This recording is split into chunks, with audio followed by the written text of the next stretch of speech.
Olá, alunos, tudo bom? Hoje nós estamos aqui no laboratório para fazer a nossa videoaula sobre inchamento da areia. A norma em questão é a 6467. Vamos lá?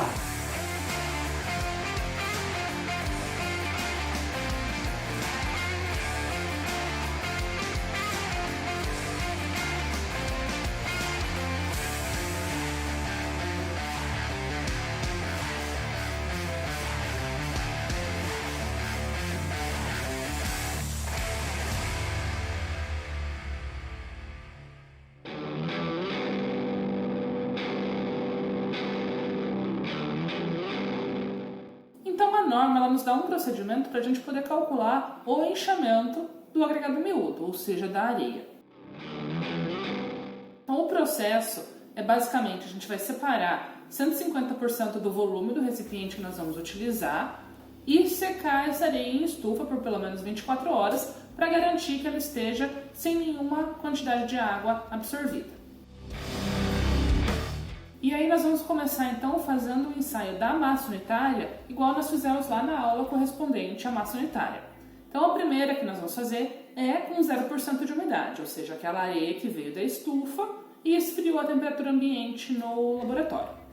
E aí depois nós vamos tentar levar essa massa de areia para determinadas condições de umidade, que são 0,5%, 1%, 2%, 3%, 4%, 5%, 7%, 9% e 12% de umidade.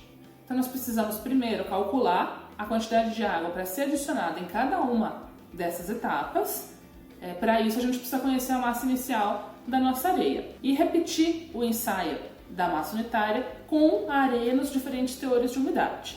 Então nós temos um volume de areia inicial e ao ir adicionando água, principalmente até a umidade crítica, o volume de areia vai aumentar. Mas, como é muito difícil a gente medir esse volume, a gente quantificar o quanto aumentou o volume da areia, o que nós fazemos é, com um volume conhecido, medir a massa.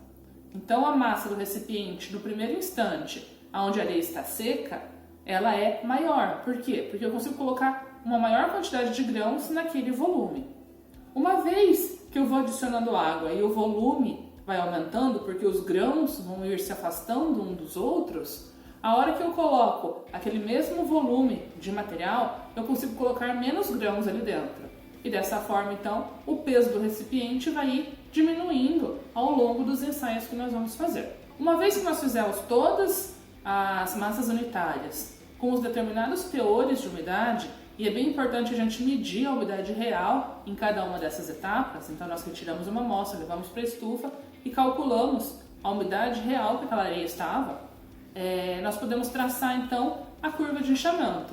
Essa curva de inchamento tem no eixo Y o coeficiente de inchamento e no eixo X as diferentes umidades. E aí a norma tem toda uma construção gráfica específica para essa análise que eu vou gravar para vocês lá no nosso estúdio. Durante o ensaio, cada vez que nós fizermos o ensaio de massa unitária, nós vamos retirar um pouco do material para determinar qual é a umidade real que aquele material está.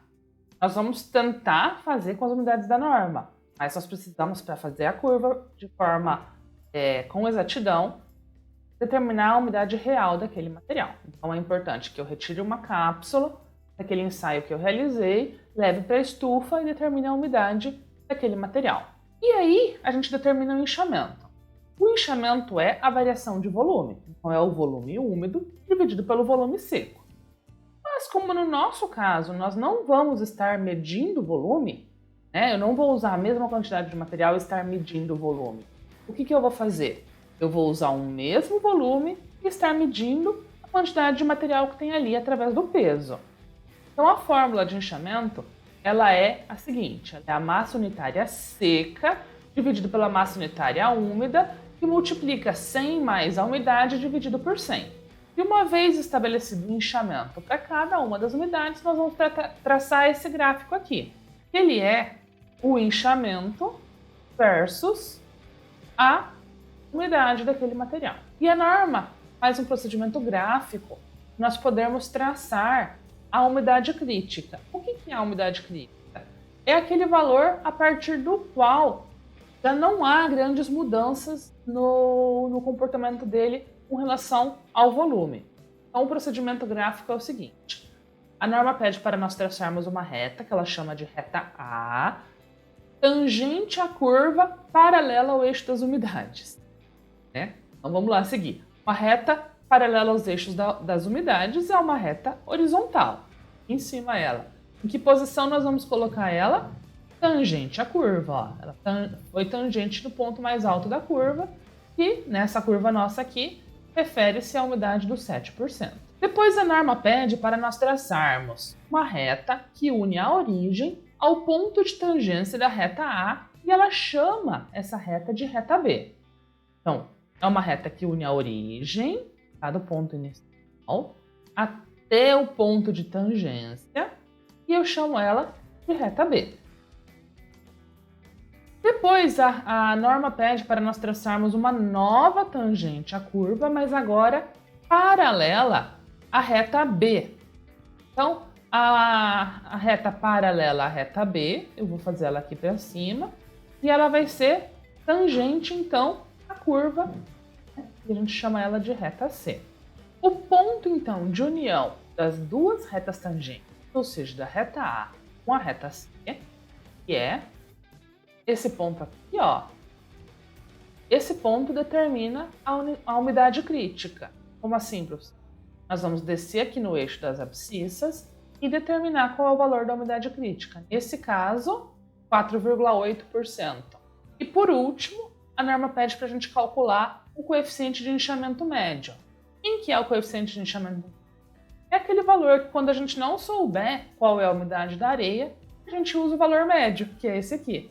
Então, o coeficiente de inchamento médio é o inchamento máximo que essa areia tem, mais o inchamento correspondente à umidade crítica dividido por 2.